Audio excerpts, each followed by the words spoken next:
En el nombre del Padre, y del Hijo, y del Espíritu Santo. Amén. Acepta, querida Madre y Reina mía, toda mi persona y cuanto con la gracia de tu querido Hijo he podido hacer de bueno. Yo mismo no soy capaz de conservarlo, dadas mi debilidad e inconstancia, y la forma en que me combaten continuamente mis enemigos espirituales. Veo todos los días caer por tierra los cedros del Líbano, y convertirse en aves nocturnas las águilas que volaban en torno al sol. 1000 justos caen a mi izquierda, 10.000 a mi derecha, mas yo confío en ti, mi poderosa y más que poderosa Madre. Tenme que no caiga, conserva mis bienes que no me saqueen, protege en mí la vida divina, defiende a quien a ti se ha consagrado. Yo te conozco bien y en ti confío. Eres la Virgen fiel a Dios y a los hombres, que no dejas perder nada de cuanto a ti se confía. Eres la Virgen poderosa, nadie podrá hacerte daño, ni perjudicar tampoco a los que tú amas. Amén. ¿Quién como Dios? Nadie como Dios. Un saludo para todos en el Señor. Bienvenidos a la preparación para la consagración total a Jesús por María, por el método de San Luis María Griñón de Montfort. Les habla Wilson Tamayo, misionero del movimiento Lazos de Amor Mariano, y hoy vamos para nuestra quinta lección, la tentación y el pecado. Recuerden que estas 12 primeras lecciones las estamos utilizando para vaciarnos del espíritu del mundo.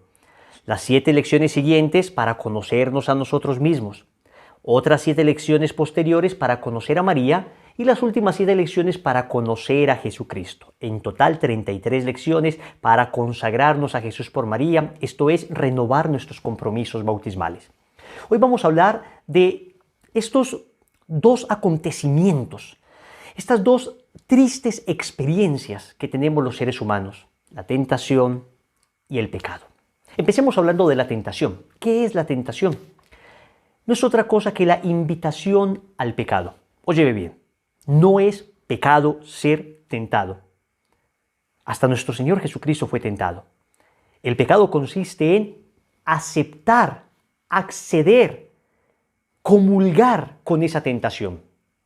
La tentación simplemente se nos ofrece como una invitación a pecar. Pero está en nuestra voluntad el rechazar esa invitación o el aceptar esa invitación. Si rechazo la invitación, crezco en amor y virtud. Si acepto la invitación a pecar, entonces rompo mi relación con Dios, entonces fracturo mi amor por Dios y asumo las consecuencias de esto. Debemos decir que tenemos 3 enemigos del alma, ya lo habíamos dicho, el demonio, el mundo y la carne, y los 3 enemigos nos tientan. Empecemos hablando de la tentación que viene del demonio directamente. En el Evangelio de San Lucas, capítulo 4, versículo 1 y 2, se nos narra: Jesús, lleno del Espíritu Santo, se volvió del Jordán y era conducido por el Espíritu en el desierto durante 40 días, donde fue tentado por el diablo. Palabra del Señor, gloria a ti, Señor Jesús. Entonces, el diablo tienta. Es más, su acción ordinaria consiste en tentar. Más adelante, cuando hablemos del tema de los ángeles, profundizaremos mucho más en este sentido. Por hoy pensemos simplemente que la acción ordinaria de Satanás es tentarnos. ¿Cómo distinguimos la tentación del demonio? Normalmente es una tentación que aparece repentinamente, es muy intensa y también se va repentinamente. Yo recuerdo, les cuento como experiencia, en una ocasión sé que tuve una tentación directamente del demonio. Iba visitando una amiga y cuando iba subiendo al segundo piso donde vivía mi amiga, en el descanso entre el primer piso y el segundo piso, tuve una tentación repentina contra la fe, como una especie de convicción interior de que Dios no existía. Pero yo ya había empezado un proceso de conversión, yo ya había experimentado el amor de Dios, pero era una convicción como intelectual de que Dios no existía. Aunque me daba todos los argumentos, yo veía que era como una opresión fuerte. En ese momento simplemente me puse a rezar el credo, hice un contraataque, lo que recomienda San Ignacio de Loyola en sus ejercicios espirituales, y cuando terminé de rezar el credo, la tentación desapareció por siempre. Hasta el día de hoy jamás he vuelto a tener una tentación de fe, jamás. Pero para que entiendan que el enemigo tienta de esa manera. San Francisco de Asís también narra la tradición que tuvo una tentación demoníaca respecto a la lujuria. De hecho, cuando se visita Asís, hay un rosal donde crecen las rosas de Asís, precisamente un rosal donde se revolcó San Francisco de Asís en medio de una tentación de lujuria muy fuerte. Al revolcarse en medio de esas rosas, la tentación huyó y hasta el día de hoy, estamos hablando de 8 siglos después, esas flores, esas rosas crecen sin espinas, son unas rosas del todo especiales. Entonces, primero, el demonio te puede tentar. Pero también te puede tentar el mundo. Recordemos, por ejemplo, lo que le ocurrió a San Pedro en el momento de la pasión de Cristo. Mateo capítulo 26, versículo del 69 al 70. Pedro, entre tanto, estaba sentado fuera en el patio. Adentro estaban juzgando a Jesús. Pedro estaba fuera. Y una criada se acercó a él y le dijo: también tú estabas con Jesús el Galileo. Pero él lo negó delante de todos, diciendo: no sé qué dices. Miren, por la presión externa, él terminó pecando. En ese caso no era propiamente una tentación del demonio, ni siquiera era una tentación de sí mismo. Era una presión ejercida por el ambiente. Una tentación del mundo. Así funcionan las tentaciones del mundo. Es la tentación que proviene de tu grupo de amigos, es la tentación que proviene de la burla que te hacen porque quieres consagrarte a la Virgen, vivir la castidad, porque no quieres beber, porque no te quieres drogar. Es la tentación que procede de la presión que ejerce el mundo sobre ti para que desobedezcas. En este caso, Pedro desafortunadamente accedió a la tentación. Pero Jesús, en el primer caso, cuando el demonio tentó, Jesús no accedió a la tentación. De ninguna manera pecó nuestro Señor. ¿Ven? En el primer caso el Señor nos muestra cómo resistir la tentación, en el segundo caso Pedro nos muestra cuán débiles somos. También nos puede tentar nuestra carne. Y recuerden que cuando hablamos nosotros de carne no nos referimos a la materialidad de nuestro cuerpo, que es bueno en sí mismo, es un regalo de Dios, sino que nos referimos a la concupiscencia, a la inclinación desordenada que tenemos en nuestro interior y que se expresa precisamente en nuestra carne. Mire lo que dice el apóstol Santiago, capítulo 1, versículos del 13 al 15. Ninguno cuando sea tentado diga: es que Dios me tienta, porque Dios ni es tentado por el mal, ni tienta a nadie, sino que cada uno es tentado por su propia concupiscencia que le arrastra y le seduce. Después la concupiscencia, cuando ha concebido, da a luz el pecado, y el pecado, una vez consumado, engendra la muerte. El mundo, el demonio, la carne me pueden tentar. ¿Significa que al ser tentado ya pequé? Repito, tentación no es igual a pecado. Tentación no es igual a pecado. Tú puedes vencer la tentación. Yo no sé qué tentación tengas en este momento.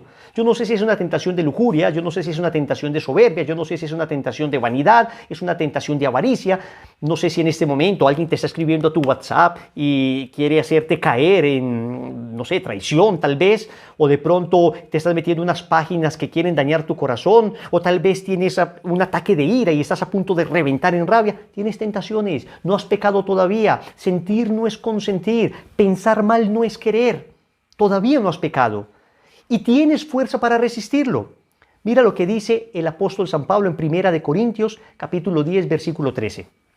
De hecho, ustedes todavía no han sufrido más que tentaciones ordinarias, pero Dios es fiel y no permitirá que sean tentados por encima de sus fuerzas. En el momento de la tentación les dará fuerza para superarla. Escúchame entonces con claridad. La tentación no es pecado y siempre tienes fuerza para resistirla. Si caemos no es porque nos superó, sino porque quisimos caer. En el fondo todo pecado es un acto de la voluntad. Quise pecar. La pregunta es, ¿por qué no simplemente le decimos a Dios: líbranos de la tentación? Ya, no quiero volver a tener tentación. En el Padre Nuestro nosotros decimos: no nos dejes caer en la tentación. Líbranos del mal. Pero de la tentación no te pido que me libres, te pido que no me dejes caer. Porque la tentación, cuando es vivida en gracia y es vivida en virtud, trae muchísimos méritos al alma. Digamos 3 beneficios de la tentación superada. Primer beneficio de la tentación superada: manifiesta el amor que le tenemos a Dios. Es muy fácil decirle a Dios: te amo, en la última cena. Pero cuando me están diciendo: tú eres el que conoce a ese nazareno y lo van a crucificar a ti también, ahí ya no es tan fácil decirlo. Y entonces la tentación muestra si le amo de verdad o no le amo de verdad. Y Pedro en este caso mostró que no le amaba todavía suficientemente. Por eso el Señor, después de resucitado, le dirá: Pedro, ¿me amas más que estos? O sea, el Señor va a elevar nuevamente su amor a una dignidad sobrenatural. Entonces nos prueba el amor. Una cosa es en las buenas, otra cosa es en la tentación. Segundo, la tentación nos da humildad, nos trabaja en la humildad, porque piensen ustedes, a veces uno cree que soy muy virtuoso, llevo muchos años en el camino espiritual, yo estoy muy seguro del amor que le tengo a mi esposa, a mí nada me hará caer, y la tentación nos muestra cuán frágiles somos, nos enseña a desconfiar de nosotros mismos y a confiar en Dios. Pero la tentación también nos enseña a ser misericordiosos, porque muchas veces uno juzga a los demás. Uno empieza a decir, este le falta conversión. Si tiene esas tentaciones todavía le falta. Grandes santos han tenido las tentaciones más terribles y las tentaciones más inimaginables. Y esto el Señor lo permite para que después uno sea misericordioso con las demás personas, para que uno no crea que me las sé todas, para que uno no crea que a mí no me va a tocar esto, yo ya soy muy virtuoso. No, yo que soy frágil, entiendo la fragilidad del otro. ¿Qué hay que hacer con la tentación? Huir de ella. Es mejor que digan aquí huí, a que digan aquí caí. Es mejor que digan aquí corrí, a que digan aquí caí. De la tentación hay que huir, hay que salir corriendo. Hay que salir corriendo y eso no es cobardía, eso es santa prudencia, especialmente cuando hablamos de tentaciones respecto a la carne y tentaciones respecto a la fe. Esas no se enfrentan, se huye de ellas, porque nos pueden vencer fácilmente. Entonces, claro, la tentación nunca superará nuestra fuerza si no nos exponemos a ella. Porque es que es fácil uno exponerse temerariamente y ahí sí que llega un momento donde hay una pendiente resbaladiza a partir de la cual es muy difícil retroceder. Si empieza uno a darse ciertos permisos, entonces te escribe de repente la secretaria y en vez de cortar inmediatamente a las 11 de la noche comienzas a conversar con ella o con esa persona o por el Facebook o aceptas esa invitación. Ven, uno empieza a coquetear con la tentación. Lo que hizo Eva, empezó a coquetear con el tentador y terminó cayendo. De la tentación se huye. ¿Quién como Dios? Nadie como Dios. Es invitación al pecado. Pero entonces ahora hablemos del pecado. ¿Qué es el pecado? El pecado básicamente es una ofensa al amor de Dios. Miren cómo lo define San Agustín en uno de sus más bellos libros, se llama La ciudad de Dios. Miren la manera de definir el pecado de San Agustín. Es amarse a sí hasta despreciar a Dios. El pecado es amor de sí hasta el desprecio de Dios. Yo me elijo a mí en vez de Dios. Por eso parte el corazón de Dios. Y yo quiero que me entiendas una cosa. Cuando decimos que algo es pecado, no es pecado porque a Dios se le antojó que fuera pecado. No es pecado porque a la iglesia se le antojó que fuera pecado. Es pecado porque te daña, es pecado porque te esclaviza. Y al dañarte, a Dios le duele. A Dios le duele. Yo como papá lo entiendo. Cuando mis hijos se hacen daño, a mí me duele profundamente. Por eso yo le pongo reglas a mis hijos. No le pongo reglas para limitar su libertad, sino para cuidarlos y evitar que se hagan daño. Esos son los mandamientos. No son reglas para coartar, para limitar nuestra libertad, sino para protegernos. Yo vivo en el 5º piso de un edificio, en la 5ª planta de un edificio, y tengo ventanas, tengo un balcón, y todo lo tengo rodeado de una malla. Todo el 5º piso está rodeado de una malla. ¿Por qué? Porque quiero limitar la libertad de mi hijo a que se cuelgue del 5º piso de la ventana, a que se cuelgue del balcón. Qué mal, papá, que quiero limitar la libertad de mi hijo. No, lo quiero proteger. Esa malla lo que hace es cuidar a mi hijo. Así son los mandamientos. Son mallas que Dios nos pone para evitar que nos hagamos daño. Y sin embargo, seguimos siendo libres para hacernos daño. Y sin embargo, seguimos siendo libres para romper esa malla y arrojarnos del 5º piso de cabezas y fracturar nuestra alma. Y alguien cree que cuando una persona peca, entonces Dios le va a decir, imbécil, inútil, ¿cómo haces eso? Piensa tú, por ejemplo, estás en el supermercado con tu hijo, le dices a tu hijo, no salgas corriendo al parqueadero, puede venir un carro y hacerte daño. El niño no hace caso, sale corriendo y el carro le golpea.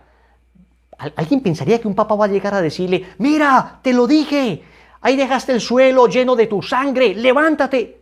No, el papá llega, toma a su hijo, lo estrecha contra su pecho, lo abraza, llora porque se hizo daño, llora porque se hirió. La desobediencia de su hijo le llevó a herirse. Ese es el dolor de Dios cuando pecamos. El dolor de Dios no es porque le afectemos directamente a Él. El dolor de Dios es porque nos dañamos a nosotros y al dañarnos nosotros le partimos el corazón a Dios, le partimos el alma a Dios. Entonces cuidado, el pecado te daña. A veces no entendemos por qué nos daña. Piensa tú en un niño de 2 añitos que toma un cuchillo, largo cuchillo, y empieza a jugar con el cuchillo. Puede que el niño esté feliz por ver el brillo del cuchillo. Y uno le dice, entrégame ese cuchillo. Y el niño dice, ¿por qué? Pero no me pasa nada, mira, lo estoy utilizando. Te vas a dañar. Uno ni siquiera espera, se lo arrebata inmediatamente. Puede que el niño en su mentalidad infantil diga, pero mi papá, ¿por qué hace esto? ¿Por qué mi papá me quita todo lo que me divierte? Hijo, no entiendes que esto te hace daño, ya entenderás, pero prefiero quitártelo antes de que te dañe. A veces uno no entiende por qué este o aquel pecado me hace daño, pero Dios nos dice, no lo hagamos para que no nos hiramos y no hiramos a otras personas. Y no dañemos a otras personas. El pecado siempre esclaviza, el pecado siempre daña.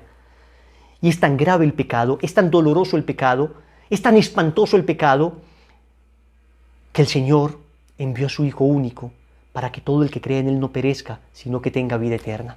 Tanto amó Dios al mundo que nos entregó a su Hijo único. Juan capítulo 3, versículo 16. El Señor, para librarnos de la lepra, de la esclavitud del pecado, nos envía a su Hijo para sanarnos, y nos envía a su Hijo para redimirnos, y nos envía a su Hijo para que con el precio de su sangre fuéramos libres de esta atrocidad que se llama pecado. ¿Cómo es posible que después de que el Padre nos entrega a su Hijo, nosotros sigamos crucificándole nuevamente con nuestro pecado? En la carta a los Hebreos, en el capítulo 6, versículo 6, dice el autor de la carta a los Hebreos que cada que pecamos, crucificamos nuevamente al Señor. Esto significa que es como si la sangre de Cristo no hubiera servido para nada. Cuando yo tuve a mi hijo Pablo, yo experimenté el amor que uno tiene por un hijo. Y entendí en ese momento lo que hizo el Padre, o por lo menos tuve una luz de lo que hizo el Padre Celestial. Porque yo sería capaz de dar la vida por una causa noble. Tal vez en un acto de valentía lo haría, pero dar a mi hijo jamás. En cambio, el Padre nos entregó a su propio Hijo para librarnos de esta lepra que se llama pecado. Tanto nos amó el Padre que nos dio lo más precioso que un ser humano puede tener. Lo más precioso que alguien puede tener es un hijo. El Padre nos entregó a su Hijo. Siendo Dios, nos entrega a su Hijo. Jesús también viene voluntariamente, pero entendamos el valor de la entrega, el valor, el tamaño de la entrega. Nos debería hacer comprender la gravedad del pecado. Cuán atroz es el pecado, porque el pecado no solo nos daña en esta vida, sino que nos daña eternamente. El pecado no solo nos afecta hoy, sino que nos cierra definitivamente las puertas del cielo. Por eso el Señor vino, murió para librarte, para librarme del pecado. Existen entonces como dos expresiones del pecado. Uno que se llama pecado mortal y otro que se llama pecado venial. El pecado mortal se llama mortal porque mata nuestra relación con Dios. En el momento en que somos bautizados, Dios nos regala algo, un don que se llama la gracia. Esto que tenemos dentro de nosotros al momento de ser bautizados es lo que nos hace ya no solamente ser humanos. Al momento del bautismo somos hijos de Dios. Ya por mis venas no solamente corre sangre humana, ahora corre sangre divina. Y como soy hijo de Dios, ahora merezco el cielo, porque es mi herencia. Y como soy hijo de Dios, ahora Él vive en mí. Cuando una persona peca mortalmente, renuncia a su herencia. Por eso lleva a la condenación el pecado mortal. Porque si la herencia es el cielo y yo voluntariamente renuncio a mi herencia, entonces no puedo ir al cielo, porque voluntariamente me excluí, así llama el catecismo al infierno, la autoexclusión. Hice lo del hijo pródigo, me fui de la casa, mi padre jamás me echa, el padre jamás te va a expulsar de la casa, el que peca mortalmente se va por sus propios pies de la casa. Siempre hay tiempo para arrepentirse, hoy es el día del arrepentimiento. Para cometer pecado mortal se requieren tres condiciones. Que sea materia grave, es decir, que lo que haga sea grave, hay cosas más graves que otras. Los 10 mandamientos nos muestran qué es la materia grave, y dentro de cada mandamiento hay cosas más graves y menos graves. Segundo, que haya pleno conocimiento, que yo sepa que esto es materia grave. Y tercero, que haya entero consentimiento, que aún sabiéndolo, yo lo haga. Al finalizar la lección vamos a dejar una práctica que es un examen de conciencia donde veremos cuáles son estos pecados de materia grave, porque es indispensable confesarse de ellos, porque es indispensable ser liberado de ellos. Pero también existe otra expresión u otro tipo de pecado que se llama venial, que es un pecado de menor gravedad, un pecado que afecta mi relación con Dios pero no la daña definitivamente, que afecta mi caridad pero no daña definitivamente mi relación con Dios. Sucede pecado venial cuando cometemos un pecado en materia leve, con pleno conocimiento y entero consentimiento, o en materia grave, sin pleno conocimiento y entero consentimiento. Si yo no sabía, por ejemplo, que faltar a misa un domingo era materia grave, no lo sabía. Y lo es materia grave porque estoy faltando directamente al mandamiento que establece santificar las fiestas. Santificar las fiestas es darle un día a Dios. Es un día que Dios tiene reservado para él, pero no me importa, no voy. Yo no sabía que eso era materia grave, entonces no pequé mortalmente, pequé venialmente, pero ahora lo sé. Entonces ahora, si lo hago, si falto deliberadamente a la Eucaristía el domingo sin causa justificada, entonces cometería un pecado mortal que me daña a mí. No es Dios el que necesita que yo vaya a misa, no es Dios el que necesita que yo le comulgue, soy yo el que lo necesita, soy yo el que necesito de Dios. Hay gente que dice, pobrecito de Dios, yo no fui a misa hoy. No, no, pobrecito de ti y de mí. Dios no es menos Dios porque dejes de ir a misa, pero tú sí eres menos santo al dejar de ir a misa. Dios no es menos Dios porque dejes de ir a misa, pero tú si eres menos santo por dejar de ir a misa. ¿Quién como Dios? Nadie como Dios. Entonces, esto es importante. Es importante diferenciar entre pecado mortal y pecado venial. Es necesario confesar los pecados mortales, los pecados veniales no es necesario, pero es muy conveniente hacerlo, muy conveniente hacerlo. Pero para comprender más a profundidad el tema del pecado y cómo nos daña y cómo destruye todo, el pecado es una lepra que lo destruye todo, volvamos al libro del Génesis. Capítulo 3 del libro del Génesis, el tema del pecado original, el pecado de nuestros primeros padres. Dios les había dado todo y sin embargo ellos prefirieron romper la relación con Él. Seducidos por la serpiente, accedieron, comieron el fruto prohibido. No nos pongamos ahora en disquisiciones teológicas, qué era el fruto, qué era el árbol. Lo importante es saber que fue un acto de desobediencia. Ellos se prefirieron a ellos mismos en vez de Dios. Miren esto, todo pecado en el fondo es buscar lo que Dios quiere para mí, pero por mis propios medios. Porque Dios quería que Adán y Eva fueran como Él, los quería divinizar por la gracia. Satanás les dijo, si comen del árbol seréis como dioses. ¿Ven? Satanás les dijo, ustedes van a ser como dioses. Dios les dijo, ustedes van a ser como yo. Lo que ellos querían era precisamente lo que Dios les había dicho. Pero el camino que Dios les mostró fue el camino de la obediencia. En cambio, el camino que Satanás les mostró fue el camino de la desobediencia. El pecado entonces no es tanto pecado por lo que se anhele, sino por el camino que se escoge hacia esto. Entonces una persona peca porque quiere ser feliz y cree que ahí encuentra la felicidad. Pero Dios también quiere que seas feliz. Entonces, ¿dónde está el pecado? En el camino que yo escojo. Dios me dice, la felicidad se vive por acá, pero yo escojo que la felicidad se encuentre por allá. Pero cuando yo escojo siempre me equivoco y termino hiriéndome, dañando a los que amo. ¿Qué pasó después del pecado de Adán y Eva? 4 rupturas. Primera ruptura en la relación con Dios. ¿Se acuerdan que ellos conversaban con Dios cara a cara? ¿Se acuerdan que Dios pasaba la tarde con ellos? Pero después de que pecaron, se escondieron. Y dice Adán, me escondí porque tuve miedo de ti. El pecado nos produce miedo de Dios, miedo de nuestro Padre. El pecado nos produce miedo de la voluntad de Dios. No quiero saber de Dios, no me quiero consagrar, yo no quiero saber lo que Dios quiere para mí.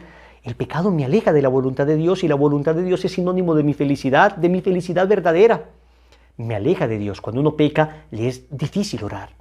Segundo, rompe nuestra relación con nosotros mismos. ¿Se acuerdan que Adán y Eva estaban desnudos al principio y no había el menor inconveniente? Pero después de que Adán y Eva pecan, sienten vergüenza de su desnudez. Es decir, se fractura algo en nuestro interior con el pecado. Cuando Adán y Eva pecan, se desordenan interiormente. Y aquello que ya querían hacer, el bien, ya no lo lograban fácilmente. ¿Se acuerdan que San Pablo dirá, ¿por qué hago el mal que no quiero y no hago el bien que sí quiero? Porque estamos fracturados en el interior, se desordenaron nuestras potencias interiores, se sublevaron nuestros instintos, nuestras pasiones, nuestras emociones. Entonces ahora sucede muchas veces que uno sabe que esto no lo debo hacer, que esto me trae problemas, que esto me hace daño y sin embargo lo termino haciendo por esa fractura interior que me trajo el pecado. Tercero, el pecado rompe nuestra relación con el prójimo. ¿Se acuerdan ustedes cuando Adán vio a Eva y dijo, esta sí que es carne de mi carne y hueso de mis huesos? Pero cuando pecó, cuando Dios le dijo, ¿acaso comiste del fruto del que te prohibí? Adán dijo, la mujer que tú me diste, me dio y comí. En el fondo, es tu problema, tú me la diste. Si no me lo hubieras dado, yo no hubiera pecado. ¿Se dan cuenta de esto? Primero era carne de mi carne y hueso de mis huesos. Ahora ella es la culpable. Y el pecado nos enseñó a nunca asumir la culpa, sino a enseñar que los otros son los culpables, a justificar cada cosa que hacemos. El pecado rompe nuestra relación con el prójimo, lo acusamos por cosas propias, terminamos fracturando, terminamos odiándonos. Miren después lo que pasó con los hijos de Adán y Eva, Caín asesinando a Abel. Entonces rompe nuestra relación también con el prójimo. Y finalmente el pecado rompe nuestra relación con la creación. Dios les había dado un jardín bellísimo. Dios les había dado un jardín hermoso para que disfrutaran de él. Pero resulta que después del pecado, el Señor les dice, ganarán el pan con el sudor de su frente. Y en vez de frutos, la tierra les dará espinas. De alguna manera, la creación entera gime en dolores de parto, dirá San Pablo, esperando la redención, esperando que esos méritos de la redención se terminen de cumplir en la humanidad, terminen de llegar, terminen de aplicarse estos frutos de la redención. ¿Se dan cuenta que nosotros, por el pecado, maltratamos la creación? Podríamos hacer un uso razonable de ella, pero no la explotamos. Y luego la creación misma nos devuelve y nos pasa la factura. ¿Cuántas catástrofes naturales nos hubiéramos podido evitar si no abusáramos de la creación, si no abusáramos de lo que Dios nos ha dado? El pecado es el gran asesino. Daña nuestra relación con Dios, con nosotros mismos, con el prójimo, con la creación. ¿Cómo salir del pecado? ¿Cómo salir del pecado? El Señor nos lo ha mostrado claramente en la parábola del Hijo Pródigo. Hay 5 pasos, hay 5 pasos. En el Evangelio de San Lucas, capítulo 15, aparece en esa parábola del Hijo Pródigo los 5 pasos, que mejor debería llamarse la parábola del Padre Misericordioso. Primero, lo que uno tiene que hacer es un examen de conciencia. Debo reflexionar y ver en qué le he fallado al amor de Dios. ¿Se acuerdan que el Hijo reflexionó? En la casa de mi Padre hay comida y yo acá no me puedo alimentar ni de las algarrobas de los cerdos. Segundo, debo tener contrición de corazón. Me debe doler haber pecado. Yo no puedo simplemente decir, sí, pequé, no pasa nada, Dios me perdona. No, me debe doler, o por lo menos le suplico al Señor que me duela. Señor, no me duele lo suficiente, yo te pido que me duela lo suficiente. Lo que se llama contrición. Recuerdan que este hijo pródigo estaba sufriendo precisamente y el dolor del hambre le hacía sentir el dolor de su pecado. Contrición de corazón. Tercero propósito de la enmienda. Yo no puedo decir a Dios, Dios mío, perdóname, pero no voy a cambiar. Como el esposo que le dice a la esposa, sí, yo tengo otra mujer, te pido perdón, pero no me pidas que la deje. Pues no tiene ningún sentido. Si no hay propósito de enmienda, si yo me acuso de un pecado del que no estoy dispuesto a salir, entonces no hay propósito de enmienda. El hijo pródigo quería regresar a la casa, pero no para expropiar nuevamente al papá, no para sacarle más dinero, sino para pedir perdón, no para volver a gastar su dinero en vagabundas, sino para pedir perdón de todo corazón, para pedirte perdón de todo corazón. Entonces, debe haber propósito de la enmienda. Acá hay un tema importante con las personas que tienen una situación complicada. Y es una situación difícil y nosotros acompañamos a esas personas y oramos por ellas. Porque hay personas que viven en una situación irregular en su vida espiritual. Es una situación de pecado permanente y quisieran salir, pero las condiciones no se lo permiten. Pienso yo, por ejemplo, en las personas que viven en unión libre y en ese momento les es difícil casarse. Personas que han contraído segundas nupcias y en ese momento están en un proceso de nulidad. Entonces quiero salir, pero no puedo en este momento. Por eso la iglesia te dice, te acompaño, te atiendo, te abrazo. Todavía no te puedo absolver, pero te acompaño. ¿Todavía no te puedes consagrar? Bajo esas condiciones no, pero te acompaño. Pero puedes hacer todo tu proceso y terminar el proceso y hacer una oración el día de la consagración y pedirle a Nuestra Señora fuerza y ayuda y digamos hacer una consagración devocional entregándole su vida a la Virgen y a Jesús por medio de ella, pero digamos que la consagración es la renovación de los compromisos bautismales. Entonces Montfort en el numeral 99 del Tratado de la Verdadera Devoción habla de la necesidad de por lo menos estar en gracia de Dios. Eso lo vamos a ver más adelante. Wilson, entonces ya voy a pagar esto, no voy a seguir viendo la consagración, si no me voy a poder consagrar, ¿para qué hacerla?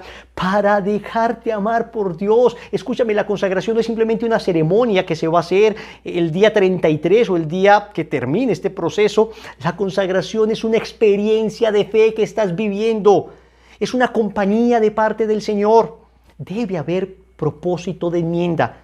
Y si todavía no lo puedes, entonces, si las circunstancias no te lo permiten, entonces lo que debes hacer es un esfuerzo para seguirle pidiendo a Dios, ayúdame a salir de esto, clamar al Señor, desde lo hondo a ti grito, Señor, no quedes yo defraudado. Y el Señor escucha tu plegaria, no te juzga, nadie te juzga, te ama y ve tus lágrimas y ve tus dolores.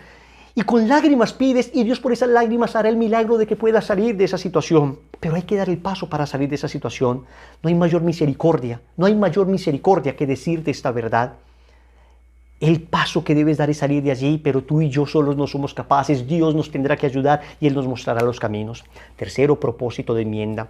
Cuarto, confesión de boca. Confesión de boca. El hijo no llegó donde el padre a quedarse callado. No, dijo: Padre, he pecado contra el cielo y contra ti. No merezco llamarme tu hijo. Trátame como uno de tus siervos. Nosotros nos confesamos con un sacerdote. ¿Y por qué con un sacerdote? Evangelio de San Juan, capítulo 20, versículo 23. El Señor le dice a los apóstoles recién resucitados: a quienes ustedes perdonen los pecados les serán perdonados, a quienes no se los perdonen no les serán perdonados.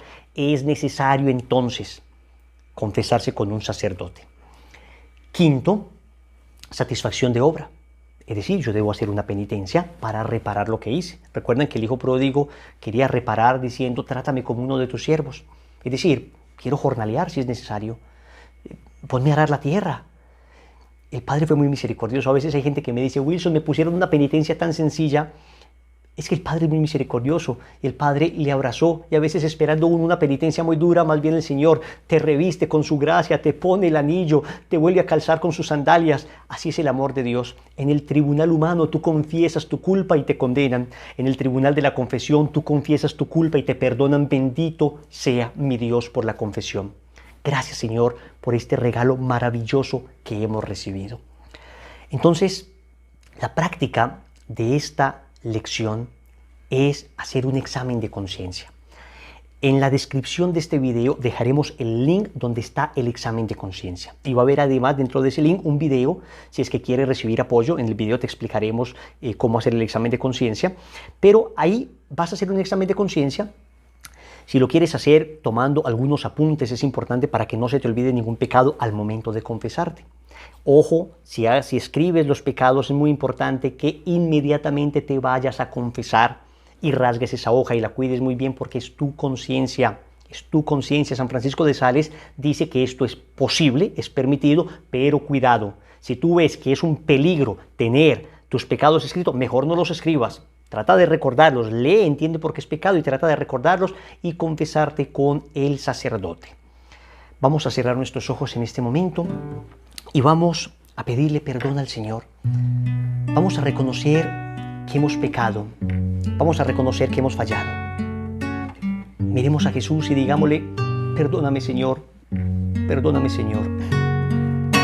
Sí, lo había prometido, pero te he defraudado y me duele verte en esa cruz clavado.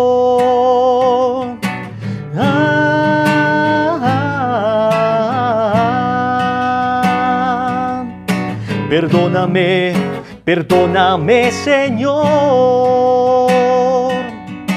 Soy David que adulteró, el Pedro que te negó. Yo soy el hijo que te decepcionó. Soy David que adulteró, el Pedro que te negó. Yo soy el hijo que te decepcionó. Cierra tus ojos en este momento. Si te puedes poner de rodillas, ponte de rodillas y pidamos perdón al Señor juntos. Es importante pedir perdón.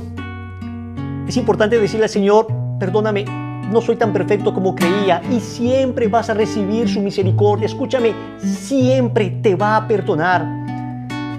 Siempre. No importa lo que hayas hecho, no importa cuán profundo hayas caído, no importa el tamaño del pecado, su misericordia siempre te perdonará. Su misericordia es eterna. El Señor le dice a Santa Faustina que el pecado de toda la humanidad junto, es como una gota en comparación al océano de su misericordia. Yo soy David que adulteró, el Pedro que te negó. Yo soy el hijo que te decepcionó. Yo soy el hijo que te decepcionó. Perdóname, Señor, hoy me arrepiento. Perdóname, mi Dios crucificado.